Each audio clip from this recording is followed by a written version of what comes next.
अस्सलामुअलैकुम फ्रेंड्स, उम्मीद है आप खैरियत से होंगे। आप देख रहे हैं मेरा YouTube channel technical info by Sarmat Sawati. तो दोस्तों, मैं आज आपके लिए एक ज़बरदस्त किस्म की वीडियो लाया हूँ। इस वीडियो में आप यूट्यूब की जो सर्च हिस्ट्री है या व्यू हिस्ट्री को किस तरह क्लीन कर सकते हैं, डिलीट कर सकते हैं। तो दोस्तों, बिला ताख़ीर हम चलते हैं अपनी वीडियो की जानब। तो दोस्तों, हम सबसे पहले जाएंगे यूट्यूब में। यूट्यूब को क्लिक करेंगे। यूट्यूब के बाद हम जाएंगे, आगे 3 डॉट आएंगे कोने पे, उसको क्लिक करेंगे जहाँ पे ये एरो का निशान आ रहा है। उसके बाद हम जाएंगे सेटिंग में, इसको क्लिक करेंगे।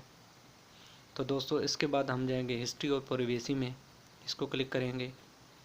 जो ही हम इसको क्लिक करेंगे एक और पेज खुलेगा।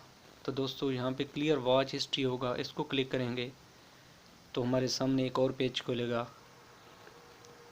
Clear watch history. तो इसको क्लिक करेंगे तो हमारा सारा डेटा वॉट हो जाएगा। तो दोबारा अगेन हम इसको दोबारा एक दफ़ा सर्च करते हैं ताकि आपको बड़ी आसानी से समझ आ जाए।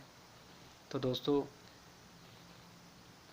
अभी दोबारा हम आएंगे इन 3 डॉट्स पे, इसको क्लिक करेंगे, बल्कि हम दोबारा सर्च कर लेते हैं। इस 3 डॉट पे हम इसको क्लिक करेंगे। इसके बाद जाएंगे सेटिंग में दोबारा। सेटिंग के बाद हम वॉच हिस्ट्री में जाएंगे, हिस्ट्री और प्राइवेसी में। दोबारा यहाँ पे हम क्लियर वॉच हिस्ट्री करेंगे और अगेन क्लियर वॉच हिस्ट्री। तो हमारा पूरा डेटा जो है क्लियर हो जाएगा, जो हमने सर्च किया होगा या देखा होगा। ये दोनों चीज़ें हम बड़ी आसानी से कर सकते हैं। तो दोस्तों, देखते रहिए मेरा YouTube channel technical info by Sarmat Swati.